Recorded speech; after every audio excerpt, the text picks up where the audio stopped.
guys falling out of trees, guys getting their mowers stuck in ditches. Those are the things that just hit. People want to see destruction. They want to see, and I call it dumb stuff, and it's called dumb stuff and dumb luck. That's the stuff that I've gotten the greatest views on.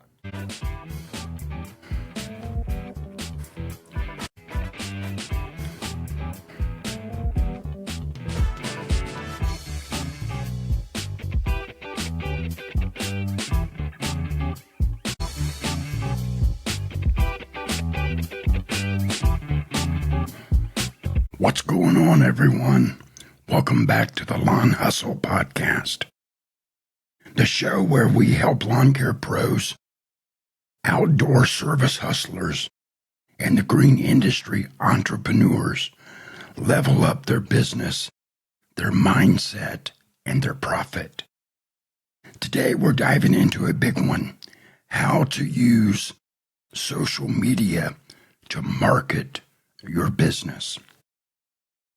Whether you're running one mower or a full fleet, social media is one of the most powerful tools to build your brand, to get leads, and to create a community around your work. And to break it down tonight, we have a special guest, Chris from Beater Mowers Life. Chris, welcome to the Lawn Hustle. Thank you for joining the show. Thank you, Hugh. I appreciate it. It's been a long time coming. Yes, sir. Before we get into strategies, let me tell our listeners that Chris has 60,600 followers on Instagram. I remember when he started his Instagram, and it was 0, and it took off to 60,600 followers tonight. Before we get into strategies, I want to start with your journey. How did social media first become part of your life? And what platform gave you your first real breakthrough? I started out actually doing the social media for the company I work for, and it all kind of parlayed into me getting onto my mower that smoked like crazy. And I kind of said, hey, there's no one that does anything about beat up mowers on Instagram. Let me just try this out. And it literally was just a tryout. I was like, you know what? I'll put it up. Whatever happens, happens. I really am not ambitious. I'm ambitious to do this, but if it doesn't go anywhere, well, it doesn't go anywhere. So put it up, and in a couple of weeks, I had a couple hundred followers, and I thought it was just about old mowers, but people started sending me videos and pictures of their new mowers, and it's kind of weird. I guess to say it was kind of weird, but it was kind of fun. I see a lot of different things, and it was pretty crazy to see how people interacted. I had on my personal channel, I was following a bunch of lawn care guys anyways because I love it. I mean, it's my escape. Everyone else does it for a job. I do it for an escape. And so I just started kind of following people. People started following me. And I kept my face off of it. I thought it was just going to be about beater mowers. I didn't want to put my face on it. And I started out, I did a Crispy Edges competition between 3 people. And we crowned a king of the Crispy Edges. And then the guys that were involved said, hey, we should do this bigger. And I said, sure, no problem. If I get to 1,000 followers, I will do it. And I figured I had a year. And all of a sudden, like 3 weeks later, I have 1,000 followers, and I'm like, now I gotta actually do this. So I reached out, got some sponsors, got some prizes, and we ran the competition with 20 different people submitted a Crispy Edges to win, and we crowned a winner.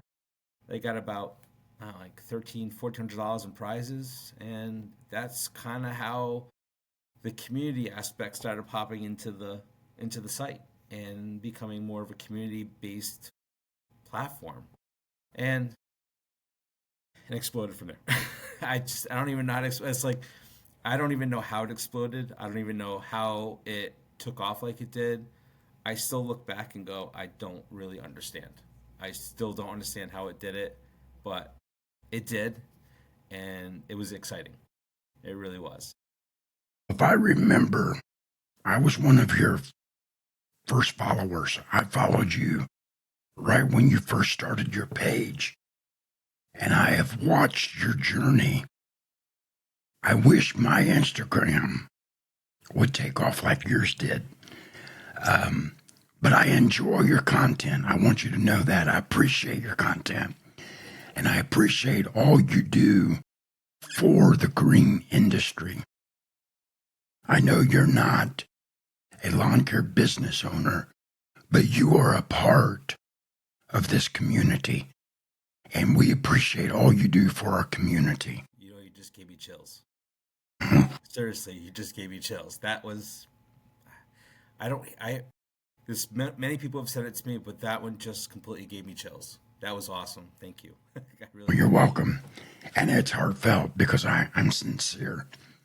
You know, a lot of people can try to do stuff for an industry, and if they never hear words of appreciation, they can feel like they're not a part of it. But I want you to know you are a part of the green industry. So let's talk about picking the right platform, because every lawn care pro hears be everywhere. Be on TikTok, be on Facebook, be on Instagram, be on YouTube, be everywhere. But that's not always realistic. It's a lot of work to post content, especially if you try to do it daily.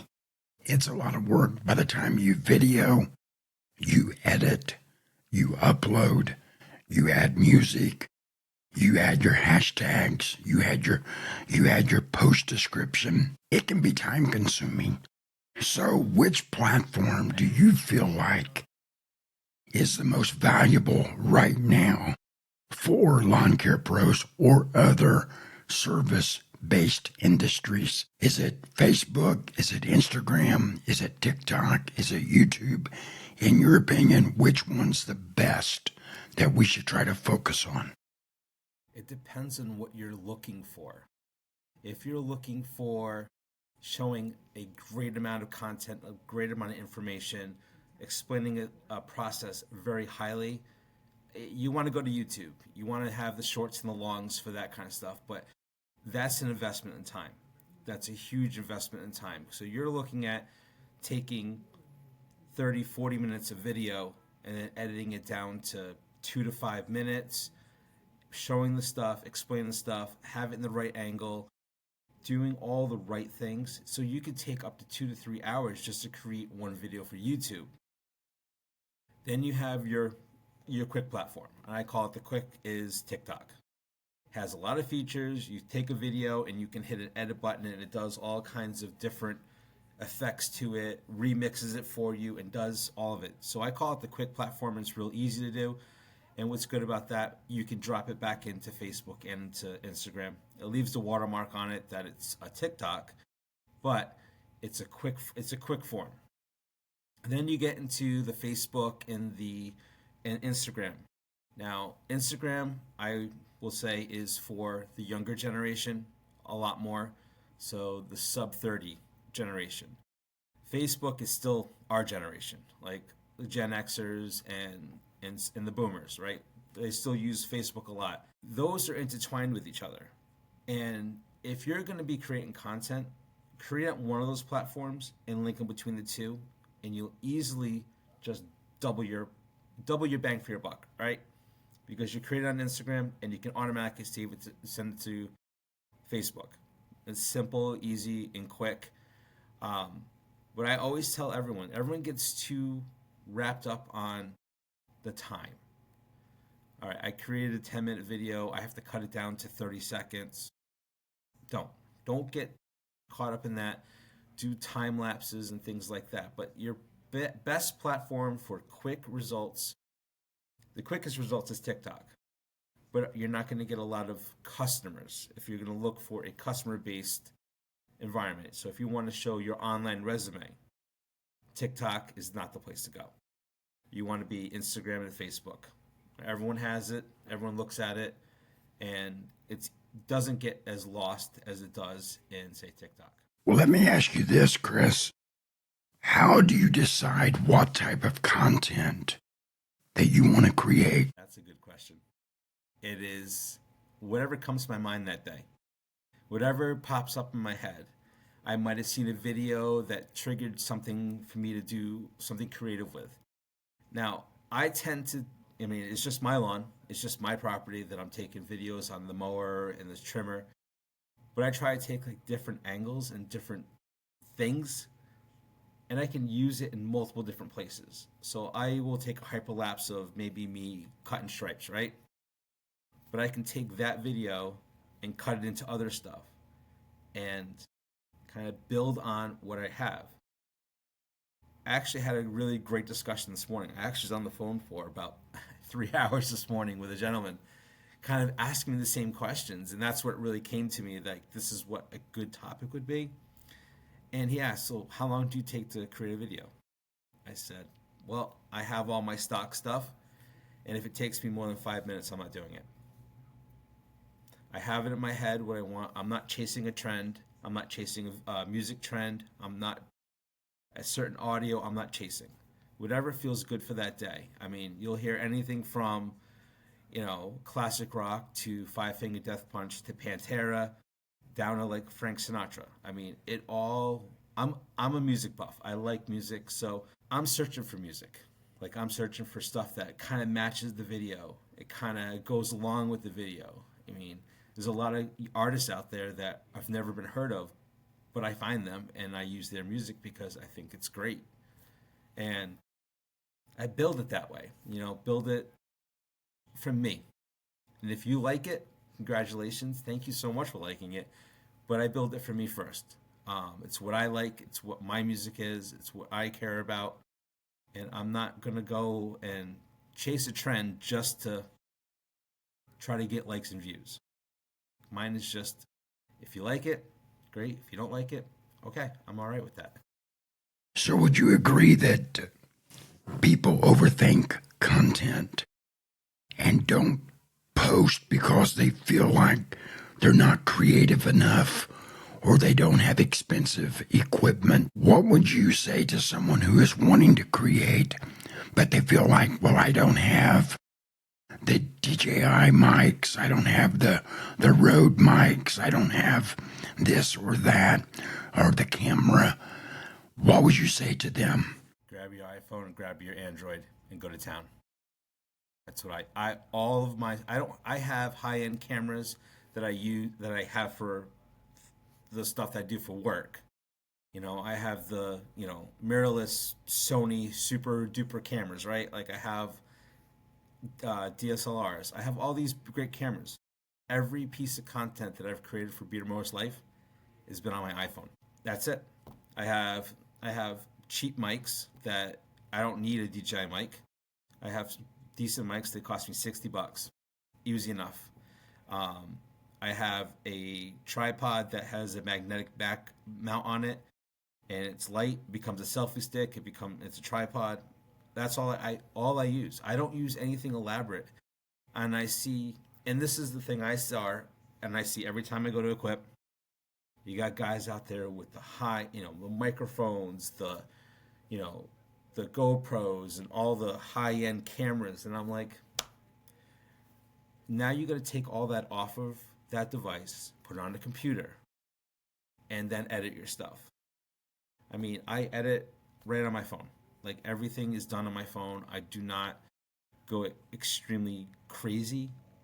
Like I said, if it takes more than 5 minutes to edit, then it's not worth it, because what if you have that, you spend an hour and a half, 2 hours doing a video and you got it down perfect, the music's right, everything's great, and it bombs. That's the first thing that's going to throw you into that spiral of, can I really do this anymore? And I think that's something a lot of people have to get out of their head. you either hit or you don't hit. It's gonna be that every day. I think there's what, 85 or 95 million Instagram subscribers, right? Everyone's posting all day long. I mean, you look at your feed, you scroll down 1 second, and your whole feed's refreshed again. Um, so don't spend the crazy amount of time editing. But I also say, be yourself when you're doing it. Like, don't go crazy. I don't know how to say this. Don't go super elaborate. Start small before you go big. That's all I say. Video. I recorded myself chomping up leaves, or mulching up leaves is the industry terminology. I said chomping up. But anyways, I was chomping up leaves and at my house, stuck my iPhone on a tripod and just recorded myself. It wasn't my best recording, but I got 463,000 views off of that 10-second video. And it wasn't my best, but people like seeing lawn care businesses out there, and they love seeing that instant gratification of that clean spot where you just mulched over a bunch of leaves, or those stripes in the spring that pop and stand out. Let's take a short break and let's hear a word from my show sponsor, Eartha Pro. Tired of chasing payments and losing track of jobs? Eartha Pro back office software makes it simple for solo guys and small lawn care and landscaping crews. Schedule, invoice, and organize all in the same place. We also have a mobile app and integrate into QuickBooks. Sign up at earthapro.com with promo code TheLawnHustle11 for a $50 Amazon gift card, 10% off, and personalized onboarding. Eartha Pro. You run the outside work, we run the office. So we're back with Chris from Beater's Mower Life. Let me ask you this, Chris. We're talking about social media.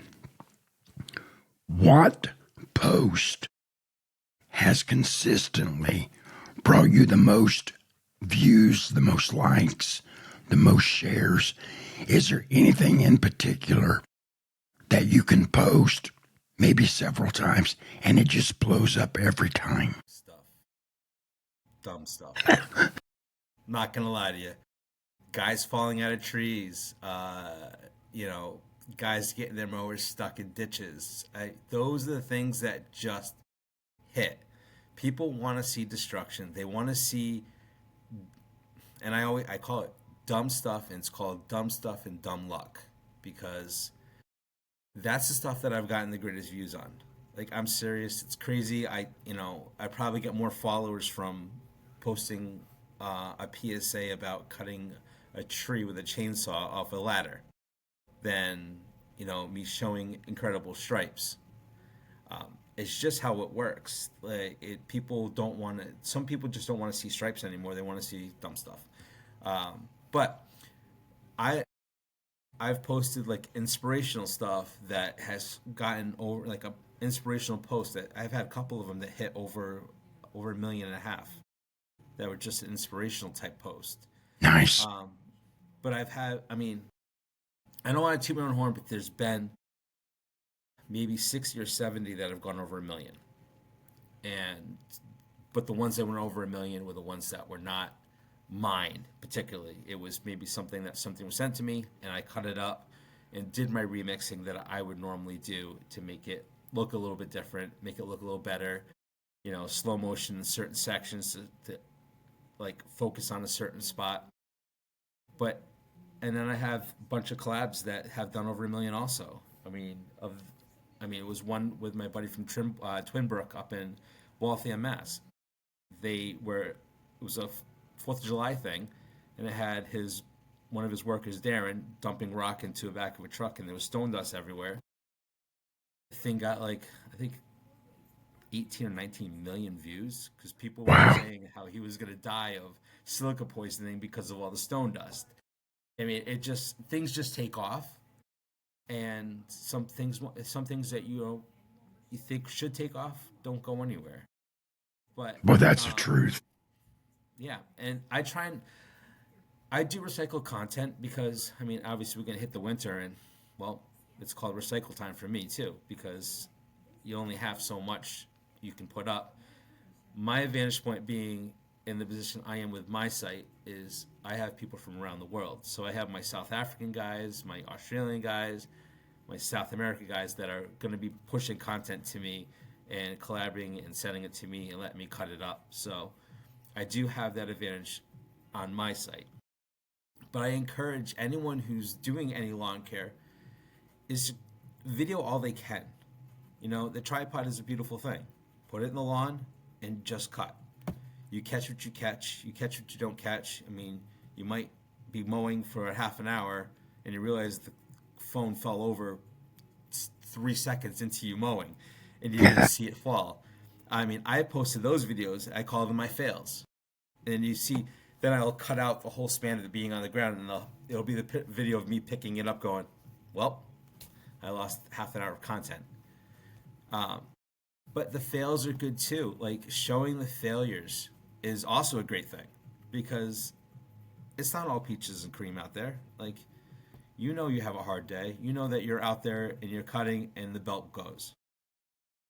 And you got to walk back to the truck and you realize you didn't have an extra belt. So now you're leaving the mower at the customer site. You're going down to the shop and picking up another belt. Those are the things that I encourage all the guys that are doing lawn care to post.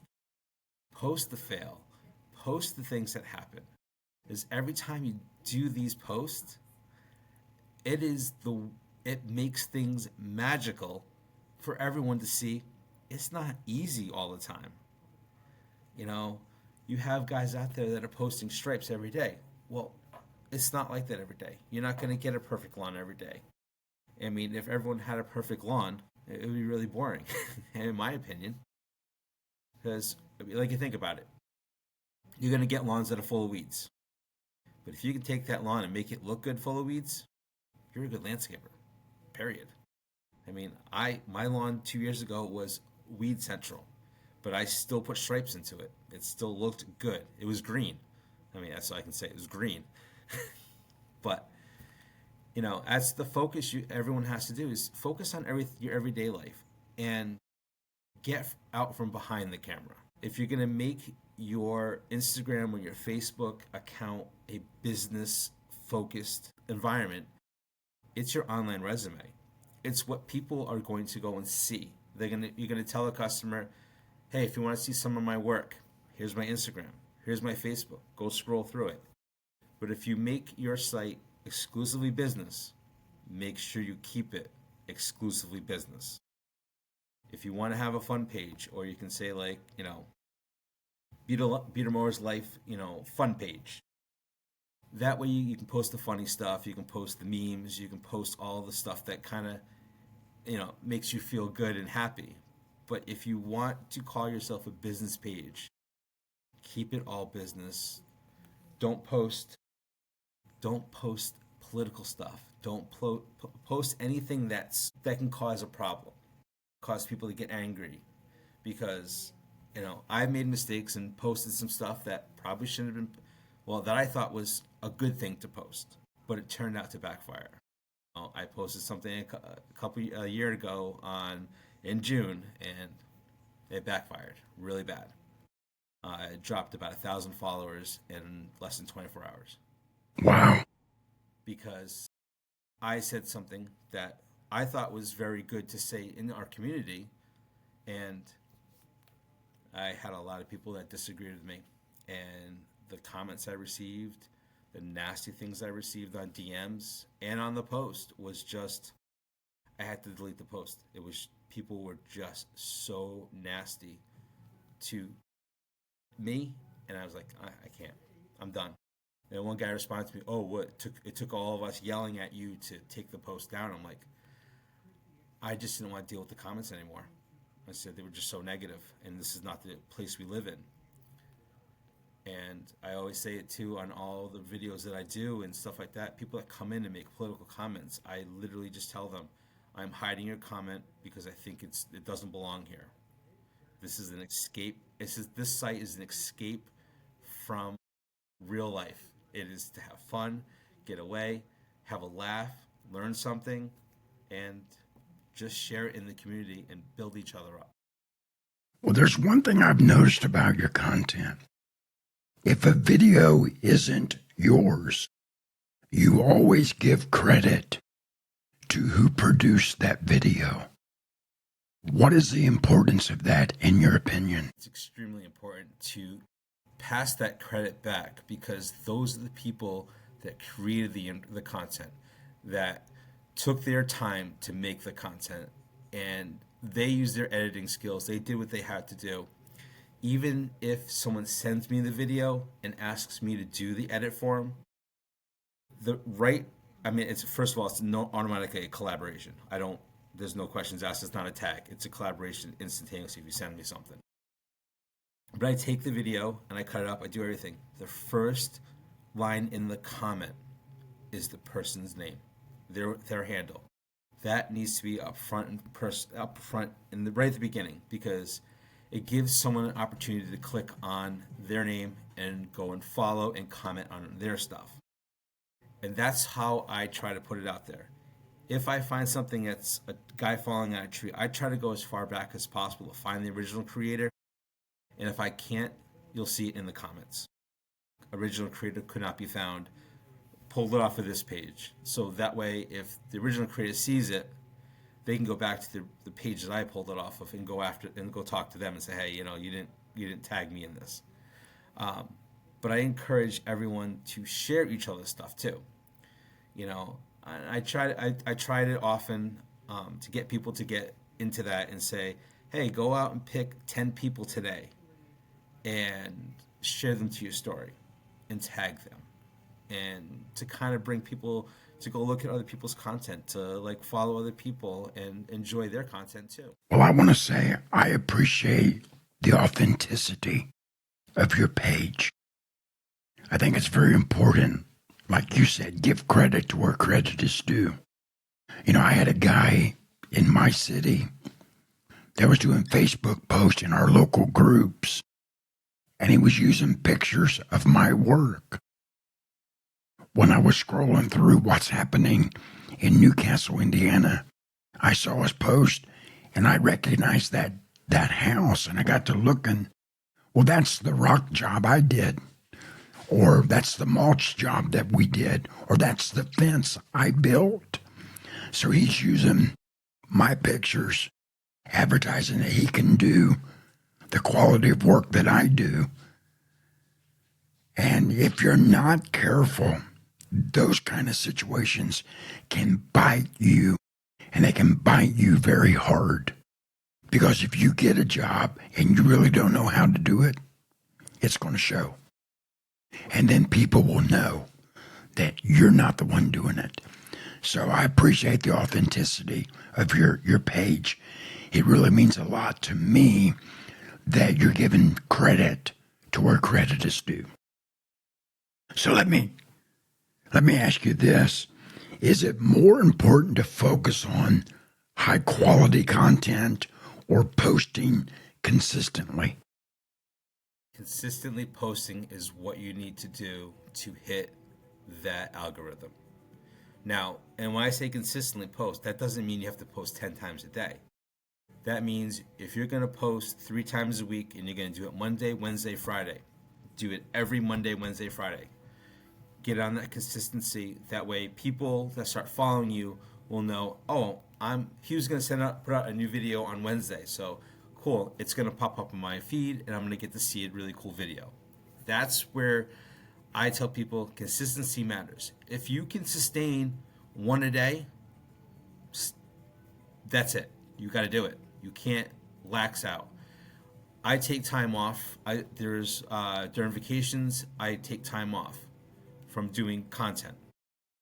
But what I've done is I scheduled everything during vacation to come out. I'm not going to be commenting and responding to comments on video, but there'll be content going out every day. And that's the most important thing. It's not about, and I'm going to say, it's going to sound bad when I say this, it's not about high quality content. It's about good content, engaging content in 15, 20 seconds. That's it. Because you're not going to catch someone's eye. Consistency is the key. Yep. Because the algorithm likes consistency. If you're like, say you post every day 3 reels a day for an entire week, and then don't do anything for the next 2 weeks, you fall off. Proven fact, the marketing group that we use for my company, I have a direct link to all the research, all the market status, market data for Instagram. And like I said, you could post once a week as long as you post once a week. But consistency is the key. Well, let me ask you this. What mistakes do you see people making in trying to build their following on social media?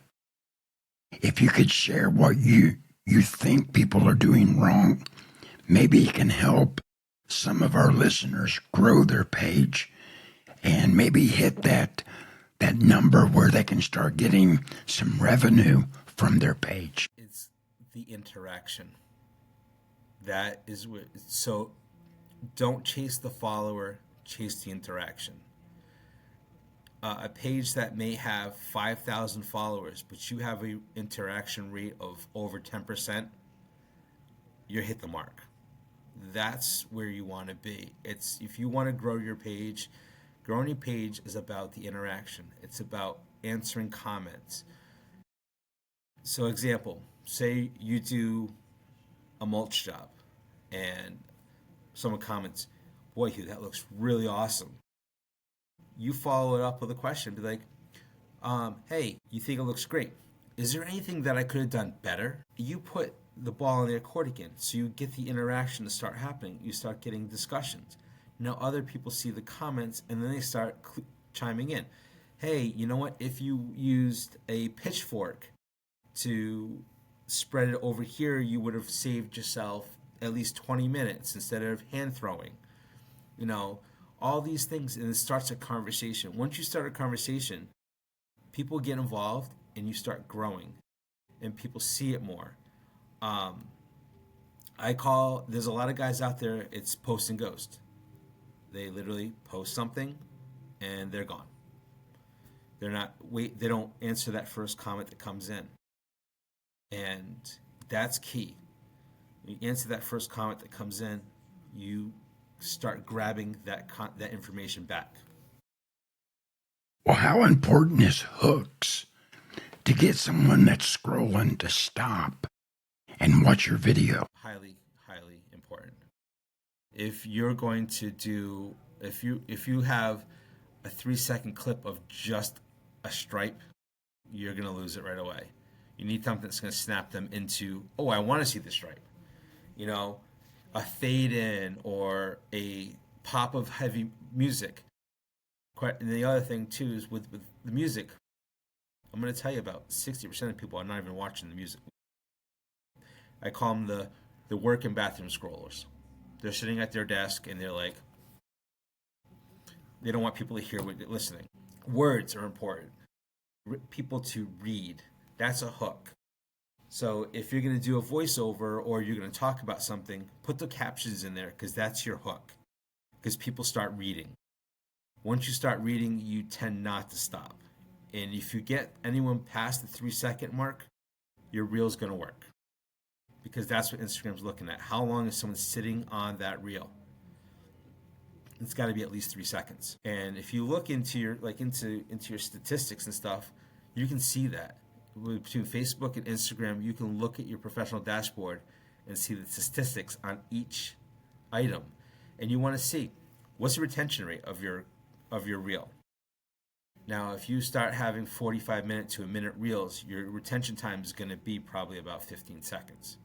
So you see that number, and that's what you goal to.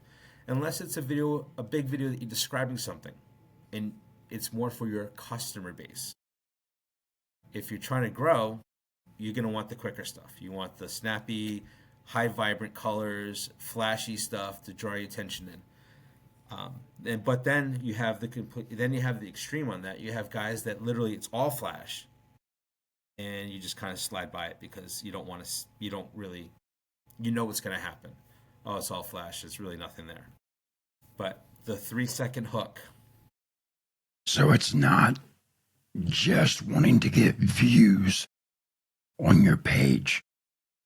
It's about likes, shares, repost, and it's about me or whoever's posting responding to comments. And then to really get the algorithm going in your favor, it's important for me to comment on your post. Correct. Or share your post. Correct. Or like your post. Save them. Yep. All of these things matter. Now, folks, let me just tell you, we have someone who started with 0 and's got 60,600 followers tonight. So he knows a little about building his followers, building his page, and what content gets people's attention. This has been really good, Chris. I appreciate you coming on the show. I mean, I appreciate the value that you are sharing with our listeners. Let me ask you this. What has helped you grow your audience the fastest over the last year? Over the last year has been the commitment to the interaction, responding to DMs, responding to comments. If someone specifically says something on a reel, like, boy, that looks good, how'd you do it? I'm instantaneous. That's a comment you have to respond to. You know, you're going to get a lot of people say, oh, cool, awesome, great, that looks good. If someone actually makes a specific comment, you need to be on that. I mean, it doesn't have to be within 5 seconds, but you need to be into your inbox a lot more often. And the way I've done it and how I encourage people to do it is schedule a time during the day. Pick a time. Give yourself a half hour. Give yourself 45 minutes. And go to that every single day. That'll keep you on track. So you can work all day. All right, it's lunchtime. I'm going to have a sandwich. I'm going to grab a drink. I'm going to scroll through my DMs. Make sure I answer all my DMs. And go through all of your comments. You know, if you're only posting a couple a day, it's easy to do. I mean, I'm posting 7, 8, 9, 10 a day. So it's a little more labor intensive, but my job allows me to do that. I have a lot of downtime. I'm watching things happen. I can scroll and respond to comments. Once you get a reel that hits or a viral reel, you can stop commenting. You don't have to keep going because it's already done itself for you. It's already doing the comments for you. People are responding. People are talking. It's staying healthy. So you don't have to jump in. So when is posting too much? You said you post 9 or 10 times a day. When is it too much? Or is it ever too much? It's never too much in the respect that if you can keep consistently doing it. Now, like I said earlier, if you go and do 9 or 10 posts in a day for an entire week and then you go 3 weeks without posting anything, you might as well have taken all that and just spread it out and used it across 3 weeks. There's no, I mean, you could post 30 times a day, 40 times a day. I mean, it can be done, but you have to stay up on it. And I'm only personally, I'm posting maybe 3 to 4 a day, but I'm getting about 3 to 4, 5, maybe 6 collabs a day. So a lot more is ending up on my page that I'm not just doing, but I also have a reservoir of pre-made reels that are all set to go that I can drop in at any time. If I notice that, like, all right, I only posted twice today, I'll throw another reel in here, because there are days that I just don't have time. And I use the edits app from Instagram to do all of that stuff, and it's just a list of all the videos I've done. I can literally take and bring those over, go back and edit some music, and change things up if I have to. Give some beginners a little advice here. If a lawn pro is starting out today, which platform do you feel like they should try to master first? And once they master that platform, should they add other platforms to their list? I would say master Instagram and Facebook. Those are the quick scrolling, easy to catch eye things. TikTok, I don't know how it's for the much younger generation, which I don't tend to look at. I'm on there, but I don't look a lot. I don't have to spend a lot of time there because it feels like it's just overwhelming. But Instagram and Facebook doesn't feel as overwhelming. I say focus there. Those are the places that if you want to grow your business, work out really well. If you want to grow yourself personally, they work really well. Then if you decide that you want to start trying to make the real money and you want to make good money, you got to go to YouTube. That's plain and simple, but that's a dedication. That's, guys like Phil's and Nathan and all these big time, and SB Mowing, they're all doing YouTube. That's where they're making their money because now they have the time to create a video, spend 2 or 3 hours editing, because that's what they do for their work now, is create videos. As a lawn care guy, it's working 7, 8, 10, 12-hour days. The last thing you want to do is come home and create videos. So I tell everyone, record as much as you can, and then pick a day. Pick a day to just create as many videos as you can, put them into a schedule, put them in your drafts, and you can pull from them all week long, and you don't have to worry about creating all new content every day. You have given us a lot of things that we need to be doing. As you look at content and you watch people's videos, what is the one thing that you see that people should not be doing? Boxing. It's old now. It was cool at the beginning, but now everyone's getting products. They're all they're doing a whole unboxing. If you go to my page, you can see my latest unboxing for the snowblower from Greenworks. It literally is the box. The box has stuff in it. The box is empty, and the unit's sitting in the driveway. To me, an unboxing is boring. I skip. As soon as I see someone opening a box, I tend to skip. It's just me, just how I feel when I'm looking, because I've seen 100 of them. Unless you do it cool. Like I just saw a guy do a pair of Elgin headphones. He lit the box on fire, then opened it up. Okay, something different, something cool, right? Something to kind of get your mind into a different spot. Like, all right, this is a cool unboxing, right? It's something different.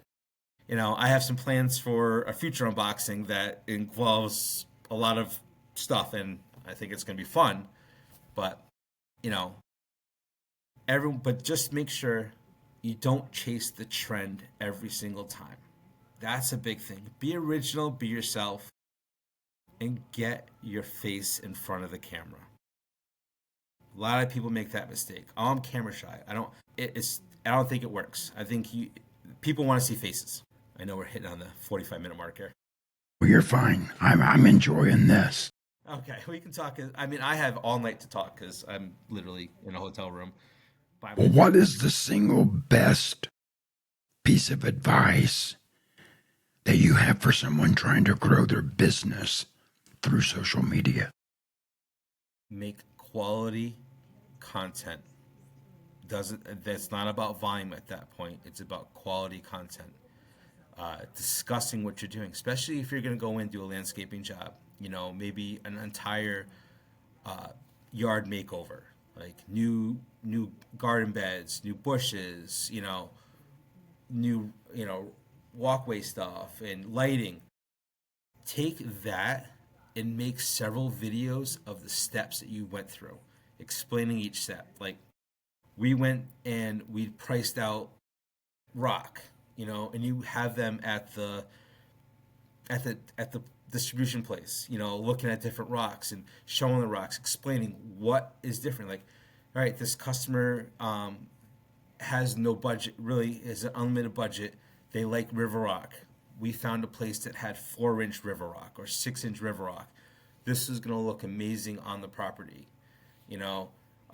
or hey, this customer's under a budget. Here's some of the stuff that you could do under a budget. We can go with 3/4-inch crushed stone.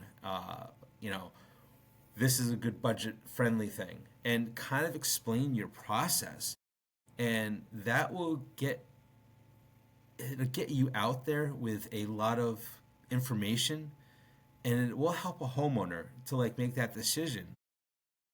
They're gonna see, Joe's Landscape Corporation, multi-billion-dollar company, right? Come in and they have 30 guys that come in. The job's done in like 15 minutes. But you're just one person. It's going to take you longer. But when you explain the processes, people start to understand. All right, well, I saw, you know, my next door neighbor have their whole property done in less than a day. But there was 5 guys there. I'm one guy. It's not going to take that period of time. So you explain the process and what it takes to do this. What equipment are you going to use? Are you going to go rent something? And this is good for across the industry. Like, if you decide you're going to do a new, like 5 new beds, are you going to do it by hand? Are you going to go rent a Dingo? Are you going to rent a Mini X? Are you going to run into problems? What about call before you dig? All those little things. If you discuss that kind of stuff, that's good content, and it's good information for people to see and see the process. And I like it when I look at the guys that have been doing it for 20, 30 years, and they have processes, they have thoughts, and they like to share them and absorb it. So if you put up good quality content, all these young kids are going to absorb this. But they're also going to be the ones that are going to say, could we try this differently? And I think that's where this line's got to start melting back together is, hey, the young kids have all this thoughts in their heads. They haven't been doing it for 30 years. They have a thought. Let's embrace that thought and try to see if it works. And if everyone just kind of talks about things and be friendly with each other, it's a big thing that I have been pushing for the last 2 years is shake the hand of the landscaper that's on the same street as you right now. It's so silly to say that, but people are in such competition with each other, they're causing more problems. Because if you are on the same street as another landscaper, you walk up, shake his hand, say, "Hey, my name is Chris. I'd love to talk. Can we have a coffee one day? We can sit back and talk about things." Or, "Hey, can we just talk on the truck? Because I got an idea. Now, you're working the same streets as I am. We're about the same price. You say you're $60 a lawn, I'm $60 a lawn. Let's have a discussion. When we have to raise prices, we raise them together. So we both go up to $70 or $75. Because at that point, you make your competition disappear and you become peers. That's good. Because you're not knocking someone. So if I don't raise my price and the next guy raises his price, I'm going to get more jobs because everyone's going to say, well, Chris is $60 and this guy's $75. Just go to Chris. Now, I'll be overloaded. I won't be able to handle them all and I won't succeed. But if we go up together to $75, no one's pushing anyone out of the realm of that area, and everyone wins. And now you have this nice relationship. God forbid you dump a freaking mower into a ditch. You got someone you can call, and he'll come over and help you rescue you. Or, God forbid you run out of 50 to 1, right? Something that happens very often because you don't think about it. You fill in your gas tanks up, and you're like, oh, wait a minute, I didn't fill up 50 to 1. Or I don't have oil. And, hey, bud, can I grab a tank full so I can just finish this yard? And when I leave and I go to the gas station, I'll refill up. And those are the little interactions that will save each other. There's a couple guys down in Florida that started getting together like once a month and talk about the industry. And some guys are like, hey, you're driving 20 miles out of your way. I'm driving 20 miles out of my way. Let's swap customers. Let's keep you guys closer. And just building that and having Instagram or Facebook or TikTok or anything like that. And if everyone kind of interacts with each other and likes their stuff and pushes their stuff out, it grows everyone together and you get that community back. No more fighting. And I know kind of rambling, but it's kind of like, it's weird. But I have these levels in my head when I think about landscapers. You have the chuck in the truck, you have the weekend warrior, and then you have the good guy, the really, good guy. Then you have the elite. There's room for everybody. But every one of those has to associate with another one. So if you're an elite, you better have a weekend warrior. Because if you don't want to take a lawn, you feed it to that weekend warrior. The good guy's now feeding to the weekend warrior and the chuck in the truck. Now, we all have areas that people rent, and they're required to take care of the lawn. They're not going to pay a guy $80 to cut the lawn. They're going to hire the guy for $20 just to make it short. But associate with those people, and you feed off each other, because the chuck and the truck guy will not be able to handle a high-end lawn because he won't have the equipment. But if you feed him the lawns that are people that don't really care about the quality, they just want it cut, he wins, and he's going to pass the good stuff onto the higher end guy, and everyone wins. That's good. We're all here to do one thing: make some money, feed our family, and put a roof over our heads. That's good. And if we can all work together to do it, it's good. As I hear this, the chuck in the truck, I'm like, they have a place. At one point, weren't we all chucking the truck? Mm-hmm. One point when we started, because I was clueless on how to run a business. Right. I was clueless on what to charge.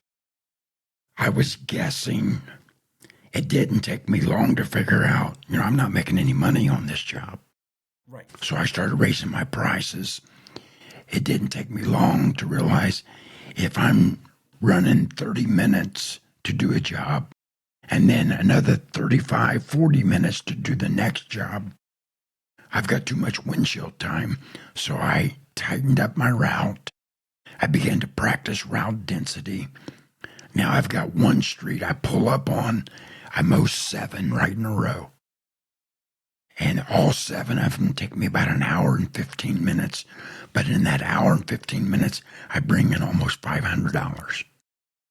And that's the way it's got to be. It's just this. Think about everything intelligently, and you start working your magic. And, I had this, like I said, this morning I had a 3-hour discussion with a gentleman that was asking me almost all the same questions.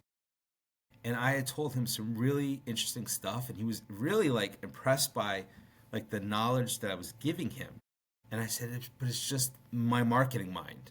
I do marketing, I do the social media for a high-end instrument company. I see this. And if you know Tom from Oxford Lawn, right? Yes. So those sandwich boards that he uses now? He has on the ends of the truck? That was January's discussion. Him and I were on the phone for an hour. He was like, how do I advertise more to get more business? And I said, do you use cones? He's like, yeah. I said, how about making sandwich boards instead? Put all your information on one side, what you do, your QR code, your phone number on one side. And then on the other side, you're going to put, just in case you missed it, the number and a QR code. That's it. So now as people drive by, they see the first sign, they kind of get an idea of what he's got.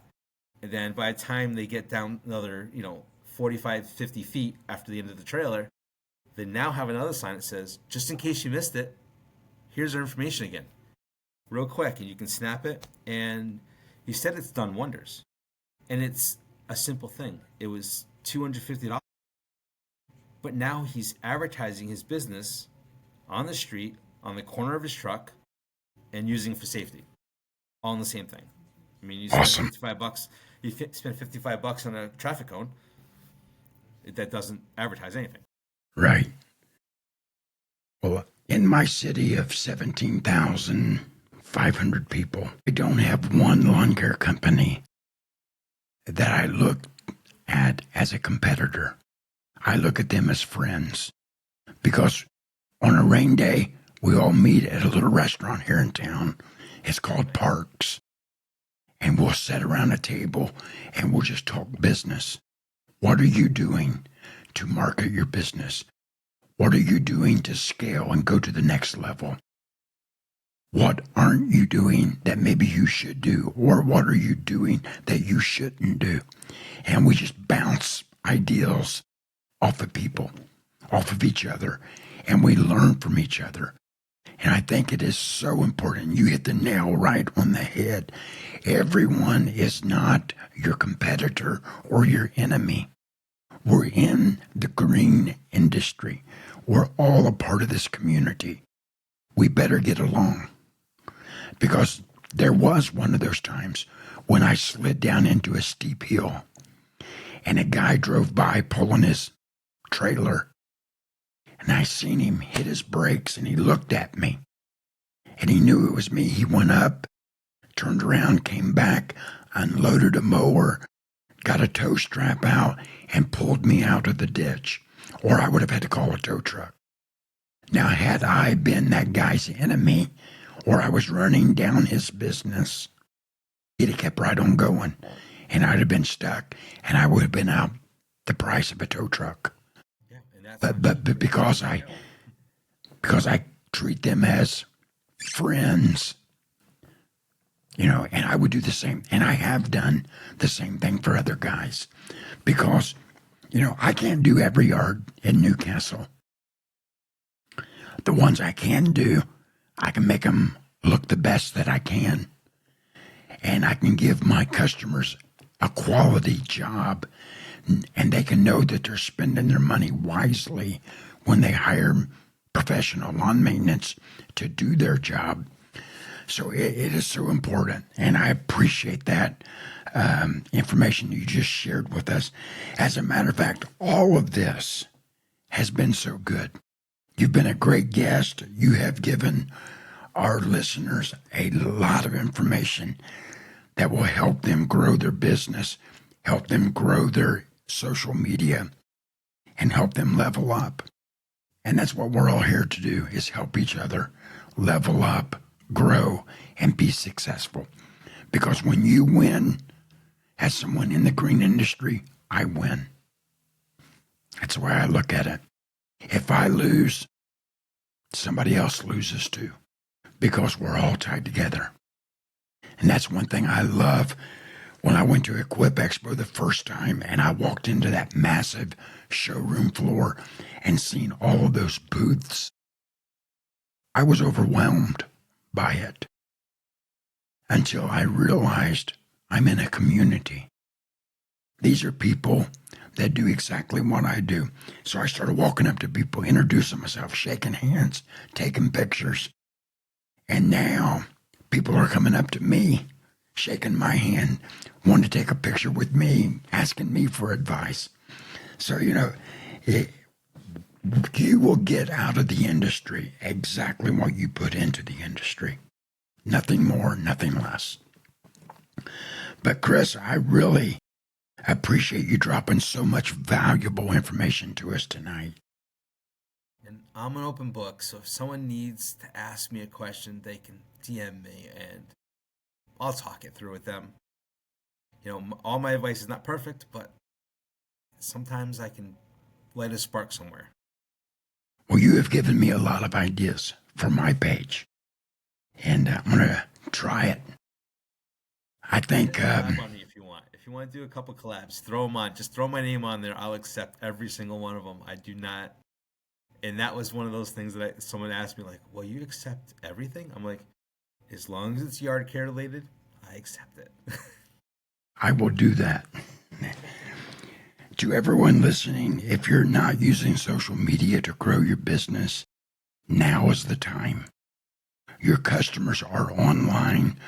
Your competitors or your co-companies in your cities are online. People who know how to tell their story are the ones winning. So if you can master learning how to tell your story, you can win. You can grow your social media, you can grow your business, and you can be successful. If you enjoyed this episode, share it with a lawn care professional. Subscribe and follow us on social media. I encourage you to Follow Beater Mowers Life on Instagram or TikTok. Direct message him. He'll respond. If you have a question, he can help you. So I encourage you to do that. And this is the Lawn Hustle Podcast, where we help you work smarter, grow faster, and hustle harder. We'll see you on the next episode of the Lawn Hustle.